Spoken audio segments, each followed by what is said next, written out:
Dear students, welcome to online classes. Last class में हम लोगों ने गॉस के प्रमेय के अनुप्रयोग, गॉस के प्रमेय के बारे में अध्ययन किया था, जिसमें हम लोगों ने गॉस के प्रमेय को सिद्ध किया था फाई बराबर क्यू बट्टा एप्सिलॉन जीरो।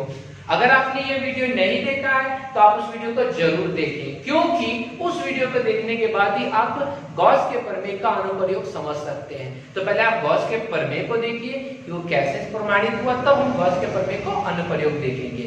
तो आज आप लोग का जो चलेगा वो गॉस का प्रमेय का अनुप्रयोग चलेगा, ठीक है। तो अगर आपने नहीं देखा है तो पहले से देख लें, और यदि आप हमारे चैनल पे नए हैं तो अभी इसे सब्सक्राइब कर लें, और बगल में बेल आइकन का बटन है तो आप उसे प्रेस कर दें, जिससे मेरे द्वारा जितने वीडियो दिए जाएंगे सबसे पहले नोटिफिकेशन के तौर पे आप तक पहुंच सके। तो आज जो हमारा टॉपिक है गॉस के प्रमेय का अनुप्रयोग पढ़ना है।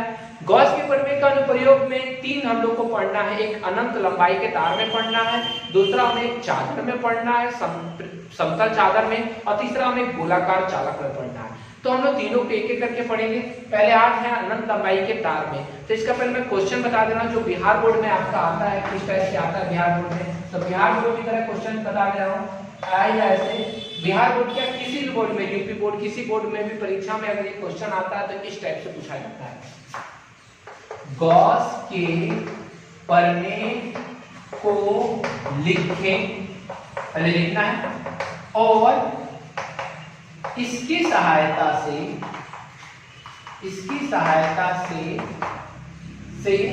अनंत लंबाई के एक समान आवेशित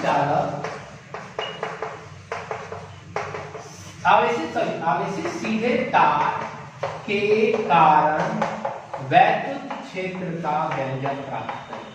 वैद्युत क्षेत्र का व्यंजक प्राप्त करें, मतलब हमें प्राप्त करना है क्या? वैद्युत क्षेत्र का व्यंजक प्राप्त करना है, वो भी एक समान अनंत लंबाई का, जो एक समान वैद्युत क्षेत्र वाला एक समान आवेशित चालक तार, ठीक है। तो ये क्वेश्चन इस टाइप से पूछा जा सकता है। तो आप क्वेश्चन अगर लिखना हो तो इस टाइप से आप लिख लेंगे, ठीक है। मैंने आपको टॉपिक अगर देखा जाए तो एनसीईआरटी में टॉपिक ये, ठीक है। तो आप लोग क्वेश्चन उतार लें जल्दी, ठीक है। मैं बिठा रहा हूं। तो अब इस क्वेश्चन को, ये 5 नंबर का क्वेश्चन कई बार आया हुआ क्वेश्चन है, इसलिए आप इस पे वीवीआई का मार्क लगा लेंगे। बहुत ज्यादा इंपॉर्टेंट क्वेश्चन है, ये वीवीआई का मार्क आप लगा लेंगे, ठीक है। तो अब देखते हैं हमारा क्वेश्चन क्या है। तो अनंत लंबाई का एक समान आवेशित सीधे तार दे रखा है, मतलब एक तार बनाना है जिसकी लंबाई क्या होगी? अनंत। तो हम एक तार बना लेते हैं बिल्कुल सीधा, ठीक है। इस तार की लंबाई हमने अनंत मान ली है, मतलब जिसकी कोई लिमिट नहीं है, आगे बढ़ेगा, ऊपर बढ़ेगा, कहीं बढ़ेगा। इस तार में एक समान आवेशित चालक है, सॉरी एक समान आवेशित है। एक समान आवेशित मतलब एक आवेश दे देते हैं, तो इसमें हमने प्लस क्यू आवेश दे दिया, जिसके कारण इस पर संतत आवेश आ गया है। देख रहे हैं आप लोग, संतत आवेश सब पर plus Q, plus plus plus plus plus plus.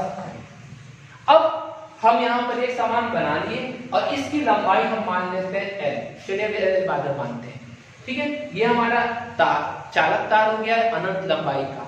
अब हम क्या करेंगे, इसकी कुछ लंबाई को L मान लेते हैं, जैसे यहां से लेकर के यहां तक की लंबाई को हम क्या मान लेते हैं? L मान लेते हैं। तो इस लंबाई पर हम एक गॉसीय पृष्ठ की कल्पना करते हैं। अब बोलिएगा गॉसीय पृष्ठ क्यों? क्योंकि हमको गॉस का प्रमेय से अनुप्रयोग करना है, तो हमें एक गॉस पृष्ठ की आवश्यकता होगी। तो मैंने आपको बताया गॉसीय पृष्ठ किसी भी आकृति का हो सकता है, कोई वो नहीं है। तो गॉसीय पृष्ठ की कल्पना करते हैं। तो इस बिंदु से हम एक यहां से कुछ दूरी पर एक आर दूरी पर एक बिंदु ले लेते हैं। इस बिंदु पे हम गॉसीय पृष्ठ बनाते हैं। तो गॉसीय पृष्ठ कभी भी आप बनाइएगा तो आप उसको डैश डैश में करके बनाइएगा, क्योंकि गॉसीय पृष्ठ एक काल्पनिक पृष्ठ है। कैसा पृष्ठ है? काल्पनिक, जिसको हम लोग देख नहीं सकते हैं। तो इधर से जितना दूरी इधर लिया, उतना दूरी आप इधर भी ले लीजिएगा। तो इधर डाटा की जरूरत नहीं, बस खाली आप बिंदु ले लीजिए और यहां से ऐसे ये करना, ठीक है। तार कैसा होता है? तो तार ऐसा गोल होता है, मतलब बेलनाकार होता है। कैसा होता है? बेलनाकार होता है। तो जो गॉसीय पृष्ठ हमारा बनेगा वो कैसा बनेगा? बेलनाकार बनेगा। तो हम यहाँ पे बेलनाकार गॉसीय पृष्ठ का निर्माण करते हैं, ठीक है। बेलनाकार गॉसीय पृष्ठ हमारा ये बन गया, ठीक है। बेलनाकार गॉसियन पृष्ठ बन गया। इस गॉसियन पृष्ठ की लंबाई कितनी है यहां से लेके यहां तक, तो हमने इस लंबाई को मान लिया l। ठीक है, इस पे प्लस क्यू आवेश है, इसकी लंबाई को हमने क्या मान लिया l मान लिया। तो जितना चीज अभी माना है उस चीज को पहले हिंदी में लिख देते हैं। तो माना कि l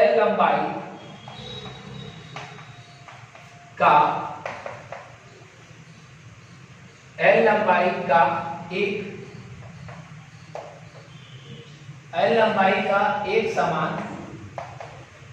चलिए l लंबाई का एक बेलनाकार तार है। ठीक है, माना कि l लंबाई का एक बेलनाकार तार है जिस पर एक समान आवेश क्या है q स्थित है, जिस पर एक समान आवेश q मतलब प्लस q स्थित। ठीक है, तार से r दूरी पर एक गॉसिय पृष्ठ की कल्पना की जाती है। गॉसिय पृष्ठ बनाया गया है तो लिखेंगे तार से r दूरी पर एक बेलनाकार गॉसिय पृष्ठ की कल्पना की जाती है, पृष्ठ की कल्पना की जाती है। ठीक है, कहां से, तार से r दूरी पर एक गॉसिय पृष्ठ की कल्पना की जाती है। वो गॉसिय पृष्ठ किस टाइप का, तो बेलनाकार गॉसिय पृष्ठ की कल्पना की जाती है। क्लियर है, गॉसिय पृष्ठ हमारा बन गया। अब इस पृष्ठ पर बिल्कुल ध्यान से आप देखिए, अगर इस पृष्ठ पे देखा जाए तो अगर यहाँ प्लस आवेश यहाँ से निकल रहा ऊपर जा रहा है तो आवेश की जब दिशा ऐसी होगी तो जितना मात्रा में इस आवेश से वैद्युत बल रेखा निकलेगी वह अगर इधर से अगर इधर की तरफ जा रही है, लगभग इस तरह जा रही है इसके अनुदिश, तो उसका मान निकलने वाली रेखा और जाने वाली रेखा का मान शून्य होगा। मतलब कि इस वाले रेखा में वैद्युत फ्लक्स का मान क्या हो जाएगा, शून्य हो जाएगा। अर्थात बेलनाकार चालक में जो भी है ये गॉसिय पृष्ठ, इसमें इधर से ऐसे टाइप में कोई भी रेखा प्रदर्शित नहीं होगी। अर्थात किधर से वैद्युत क्षेत्र उत्पन्न होगा, तो वैद्युत क्षेत्र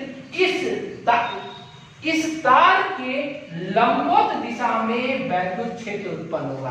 किस दिशा में वैद्युत क्षेत्र उत्पन्न होगा, इस तार के लंबवत दिशा में एक वैद्युत क्षेत्र उत्पन्न होगा जो कि क्या होगा, सदिश E होगा।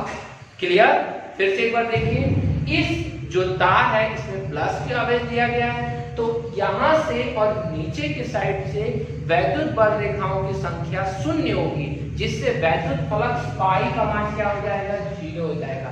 परंतु इस तार के लंबवत दिशा में वैद्युत क्षेत्र रेखाओं की संख्या इस तार के लंबवत दिशा में होगी, क्योंकि यहां से निकलेगी तो इधर आएगी, तो इस दिशा में वैद्युत फ्लक्स शून्य नहीं होगा।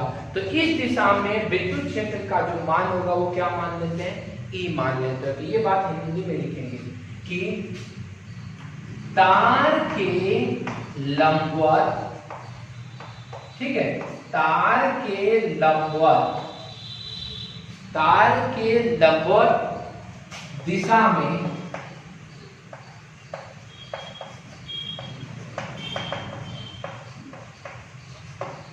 वैद्युत क्षेत्र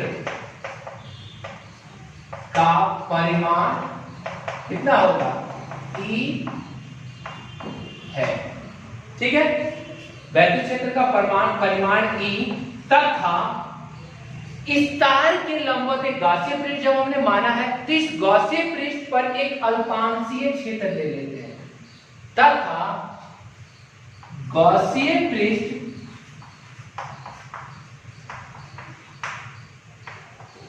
के P बिंदु पर, ध्यान दीजिएगा, तार के लंबवत दिशा में वैद्युत क्षेत्र का परिमाण E तथा गॉसिय पृष्ठ के P बिंदु पर एक अल्पांशीय क्षेत्र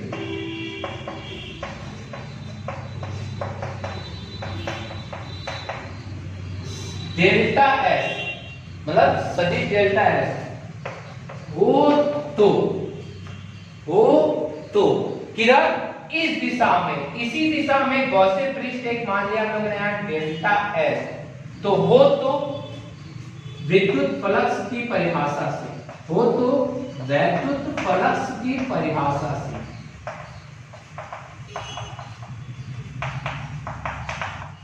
से क्या होगा यहाँ पे परिभाषा से, तो डेल्टा पाई बराबर सदिश E इंटू सदिश ds, यही होता है, या E into ds delta s into cos theta, cos theta, theta कौन है, तो थीटा E और ds के बीच का क्या है, कोण है, ठीक है, बराबर E into delta s into cos 0 degree.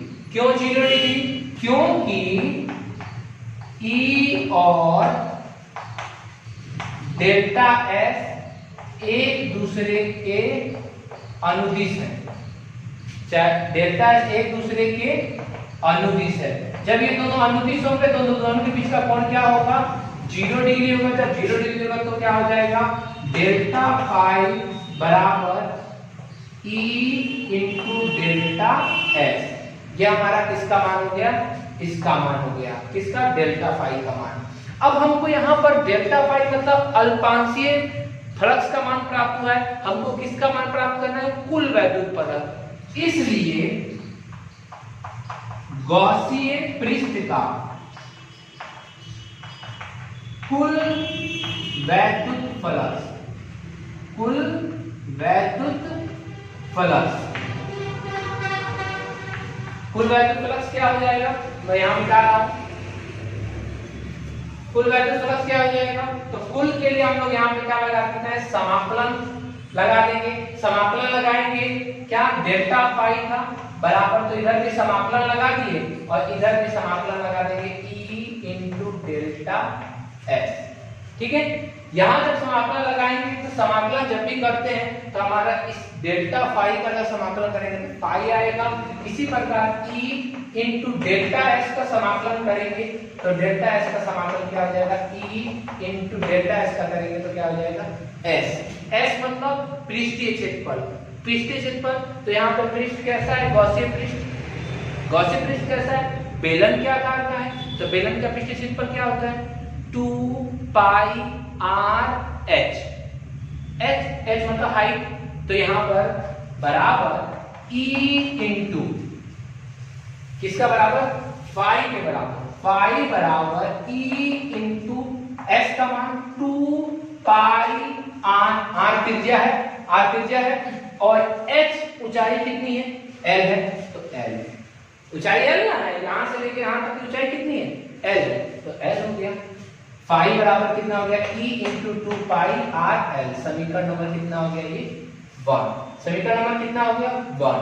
अब हम समीकरण 2 लिखेंगे, समीकरण 2 के लिए क्या लिखेंगे, गॉस के प्रमेय से, गॉस का प्रमेय से, गॉस का प्रमेय क्या है, कल ही पढ़े थे, फाई बराबर क्या पढ़ा था हम लोगों ने, Q बटा एप्सिलॉन नॉट, मतलब एप्सिलॉन 0, यही हमने पढ़ा था, समीकरण नंबर कितना, 2, तो लिखेंगे, मिटा दें इसको, समीकरण 1 और 2 से, समीकरण 1 और 2 से, एक क्या है, फाई बराबर E इंटू 2 पाई RL और दूसरा है फाई बराबर Q बटा एप्सिलॉन 0, मतलब दोनों एक दूसरे के क्या हो जाएगा, बराबर, फाई फाई बराबर, तो ये दोनों बराबर हो जाएगा E इंटू 2 पाई RL बराबर हो जाएगा Q बटा एप्सिलॉन नॉट, तो E बराबर क्या हो जाएगा, E बराबर Q बटा 2 पाई एप्सिलॉन नॉट नहीं 2 पाई RL एप्सिलॉन नॉट, E बराबर क्या आ गया, 2 पाई R नहीं Q बटा 2 पाई RL एप्सिलॉन नॉट, ये वाला कहाँ गया, बट्टा में आ गया। आपने इससे पहले एक चीज पढ़ा था कि यहां पे लिख दे रहे कि आपने क्या पढ़ा था कि Q बट्टा L बराबर क्या होता है? Q बट्टा L बराबर लैम्डा पढ़ा था मैंने आपको पीछे वाले परसों वाले वीडियो में पढ़ाया था, जिसमें आप लोगों को क्या था, Q बट्टा L बराबर लैम्डा, मतलब लैम्डा मतलब रेखीय घनत्व, रेखीय घनत्व लैम्डा बराबर क्या होता है? Q बट्टा L। तो यहाँ पर ऊपर Q है, नीचे L है, मतलब कि अगर हम इसको सीधा करें 2 पाई r एप्सिलॉन नॉट और Q बट्टा L को अलग कर दें तो Q बट्टा L ऊपर Q नीचे L, तो इसकी जगह पे हम लोग क्या लिख सकते हैं? E बराबर Q बट्टा L की जगह पे क्या लिख सकते हैं? लैम्डा बट्टा 2 पाई r एप्सिलॉन नॉट। यही समीकरण नंबर कितना हो गया? ये 3। मतलब यही अनंत लंबाई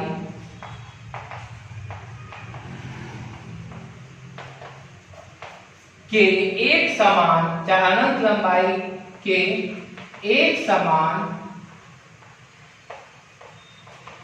आवेशित तार के वैद्युत क्षेत्र का व्यंजक है। मतलब हमने क्या प्राप्त कर लिया? अनंत लंबाई के तार के लिए E का मान हमने प्राप्त कर लिया, E बराबर लैम्डा बटा 2 पाई r एप्सिलॉन 0। इसी का मान प्राप्त करना है, E का मान, हमने E का मान प्राप्त कर लिया। अगर इसको सदिश रूप में लिखना है तो सदिश रूप में आपको लिख सकते हैं, ये चीज तो पहले ऐसे लिखा था मैंने, सदिश रूप में लिखना तो वेक्टर रूप में क्या आ जाएगा? सदिश E बराबर लैम्डा बटा 2 पाई r एप्सिलॉन नॉट और एक एकांक सदिश जोड़ देंगे इसमें, तो एकांक सदिश हमने कुछ भी मान सकते हैं। हम अगर n मान लेते तो n हो जाएगा एकांक सदिश, तो ये किस रूप में हो जाएगा? ये वेक्टर के रूप में। तो वेक्टर रूप में लिखना है तो वेक्टर रूप में लिख सकते हैं, बट वेक्टर रूप से अच्छा है कि आप इतना पेज इसको कर दीजिएगा, ठीक है।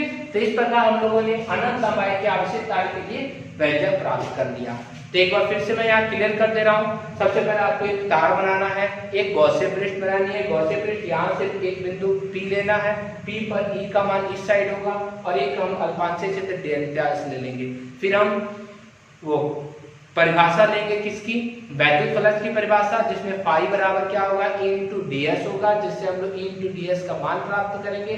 ds का मान हो जाएगा 2 पाई RL, तो थीटा का मान होगा, फाई का मान हो गया E इंटू 2 पाई RL, समीकरण नंबर 1। इस मान 1 हो गया। फिर गॉस के प्रमेय से फाई बराबर Q बटा एप्सिलॉन 0 होता है, ये तो हमारा समीकरण 2 हो गया। अब इन दोनों समीकरण को आपस में क्या करेंगे? मिला लेंगे। मिलाएंगे तो E 2 पाई RL बराबर Q बटा एप्सिलॉन नॉट, E बराबर Q बटा 2 पाई RL एप्सिलॉन नॉट। Q बटा L है यहाँ, तो Q बटा L को हम लोग क्या लिख सकते हैं? Q बटा L को लैम्डा लिख सकते हैं, क्योंकि यहाँ चूंकि में डाल देना, चूंकि लैम्डा बराबर क्या होता है? Q बटा L होता है, ठीक है। तो चूंकि में लैम्डा बराबर Q बटा L, यही हमारा क्या हो गया? आवेशित चालक जो है, एक समान लंबाई का जो आवेशित चालक है, इसके लिए वैद्युत क्षेत्र का व्यंजक हो गया। तो हमारा पहला अनुप्रयोग समाप्त हुआ। अगर आप इतना बना देते हैं तो आपका फर्स्ट कंप्लीट हो जाएगा, ठीक है। अगर आपको ये वीडियो पसंद आया हो, समझ में आ गया होगा, तो इसे लाइक कर दीजिएगा, अधिक से अधिक शेयर कर दीजिएगा। धन्यवाद।